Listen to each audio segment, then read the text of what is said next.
Toy Story is one of the best and most successful animated franchises ever. So as we count down to the launch of Toy Story 5 in 2026, we're diving into the chronological history of its characters.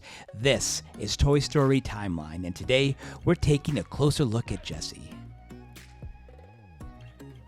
So before we get into Jessie's timeline, let's take a look at her development.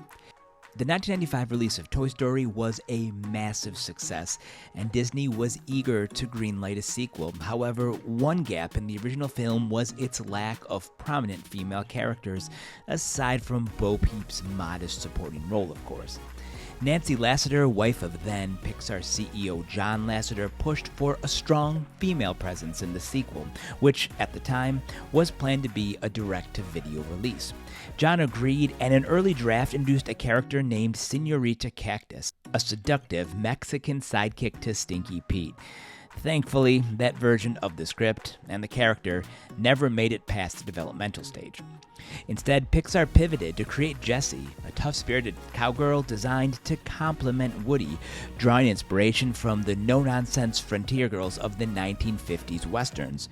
Actress Joan Cusack, known for her roles in Working Girl and In and Out, as well as being the brother of John Cusack, was cast to voice Jessie, bringing the character to life with a blend of youthful energy and western grit.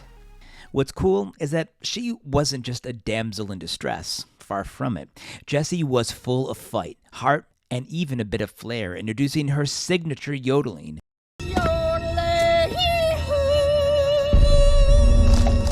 This was a nod to popular Western theme shows like Howdy Doody.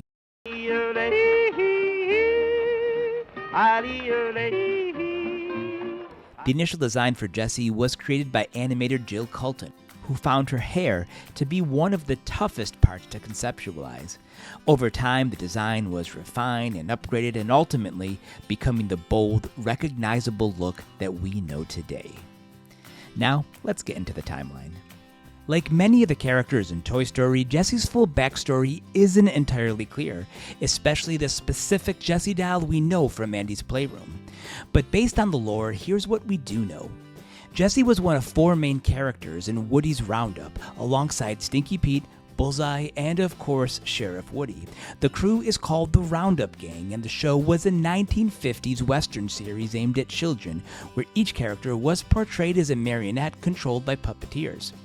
Due to the show's immense popularity, a wave of merchandise followed, and countless toys and other items were modeled after the beloved characters. One of those toys was a Jessie doll, nearly identical to the one later reproduced by Thinkway Toys in real life. The doll came with a signature cowgirl hat and a pull-string voice box. However, after the space race captivated the nation, Woody's Roundup was canceled, and most of the merchandise was likely discarded as kids shifted their interest towards astronauts and rockets. But somewhere along the way, the Jessie doll we do know found her way into the hands of a young girl named Emily. Judging by the decor of Emily's childhood room, I'm guessing it was around the 1960s or 1970s. Jessie and Emily were inseparable for years. Emily's room was decked out in cowgirl theme, and Jessie was her constant companion. But as Emily grew older, her interests changed. Jessie was left forgotten under the bed, collecting dust for years. When Emily finally rediscovered her old doll, we're led to believe that she might feel sentimental about her childhood fave. But instead, she donates Jessie, leaving her heartbroken and abandoned as Emily drives away. Now, there is a significant gap in Jessie's backstory after this, but at some point, possibly decades later, she ends up in the hands of Al McWiggin, a greedy toy collector. Jessie spends years in storage until Al discovers a rare Sheriff Woody doll and realizes he has the complete Roundup Gang. Al plans to ship the crew off to Mr. Konishi, who wants to display them in a museum in Yokohama, Japan. But given her painful experience with Emily, Jessie initially likes the idea of life in a museum, safe and admired from afar. Her time in storage, however, has left her with deep emotional scars, including claustrophobia and a lingering fear of abandonment. Now, just when Woody considers joining them, he discovers Pete's manipulative lies. With help from his old friends, Woody is rescued, and Jessie and Bullseye return with him to Andy's Playroom. Over time, Jessie and Buzz develop a romantic interest, adding another layer to her story. Jessie enjoys several happy years in Andy's room, but as with Emily, Andy eventually grows up. The toys are moved to storage in this toy box, and Andy prepares to leave for college. He initially considers throwing them out, but instead, he chooses to keep them in the attic. But through a mix-up, they're mistakenly donated to Sunnyside Daycare, where they meet Lotso, a deceptively kind leader who subjects them to the rough play of the preschoolers. Fortunately, Woody again saves the day. The toys narrowly escape danger and return to Andy, who ultimately donates them to Bonnie, a young girl who cherishes her new friends. Jessie thrives in Bonnie's playroom and takes part in several adventures.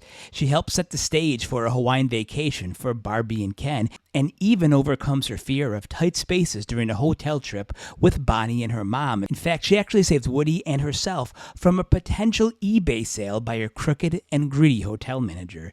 This was a major milestone for her character. As Bonnie grows attached to Jessie, she often removes Woody's star and gives it to her. When Woody ultimately decides to leave and embrace life with Bo Peep, he entrusts Jessie with the star, symbolizing her new role as the leader of Bonnie's toy crew. And that's where Jessie's story leaves off. For now anyways, as one of Bonnie's most beloved toys. But while Jessie took center stage in Toy Story of Terror, she's been more of a supporting character in the film since Toy Story 2. It's a little weird because behind Woody and Buzz, she's probably the third most recognizable and licensed character. And yet she kind of took a back seat as the second female lead in the Toy Story universe, behind Bo Peep, who was reintroduced in Toy Story 4. So it's a little bit strange because we're kind of getting mixed signals. There's times where it seems like Bonnie and Jessie have that special connection. We'd see this in Toy Story of Terror when Bonnie hugs her. This almost reminds us to the flashback scene in Toy Story 2 with Jessie and Emily. And yet, Toy Story 4 happened, and you think, okay, now Jessie is just a supporting member of the cast. It's going to be more about Bo Peep. And yet, when the preview for Toy Story 5 dropped, guess who was featured in the main part? Aliens, of course, but you have Buzz, you have Woody, and yes, you have Jessie. So does this mean that maybe Jessie will have a bigger part in Toy Story 5?